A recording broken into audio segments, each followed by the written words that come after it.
तर नमस्कार शेतकरी बांधवांनो आणि माझ्या मित्रांनो. आज बघा आपली अजून परत चालू झाली लागण आणि आज पूर्ण होईल.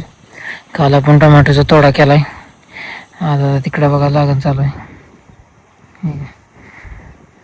सकाळ ढगाळ वातावरण झालेलं आहे, पण आता काही तसं वातावरण नाही. सगळं क्लिअर होत चाललं आहे. पावसाचं काही गणित कळना, कधी येतोय कधी नाही. पाऊस आला तर अतिउत्तम होईल, आलाच पाहिजे. चला पुढच्या व्हिडिओत म्हणजे अजून पुढे दाखवतो तुम्हाला आज काय काय काय काय करतोय आपण, लागण किती वाजता होती काय होती ते. चला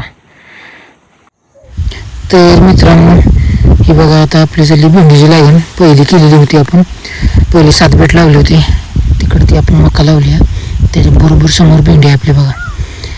ती 7 बेट आपण मका लावली आहे आणि इकडं आपण आता मकाच लावतोय भेंडी लावतोय. आणि पुढं आपण गवारी लावली तिकडं.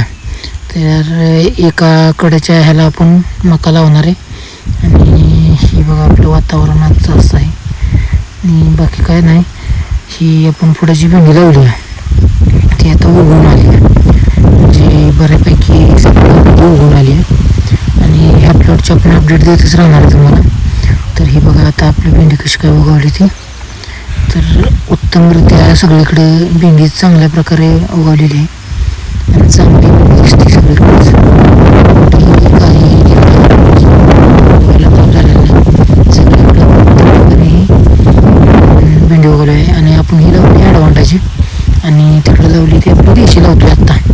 आत्ता जी लागण चालू आहे ती देशीची लागण चालू आहे. आणि गवारी पण आपण देशीच लावली आणि मका आपली ॲडव्हान्टेज आहे. आणि बाकीचा विषय तसं काय, तेव्हा भेंडी लावायची चालली तिकडं आपली गावठी आपली आणि ती गवारी आपली दिसते एक ना. हे वातावरणाचं बघा कसं एकदम क्लिअर दिसते. अशा प्रकारे सगळे रोपांचं सेटिंग आहे. रोपं म्हणजे बिया सगळ्या उगवलेल्या आहेत. काय ठिकाणी 2-2 टाकले ते.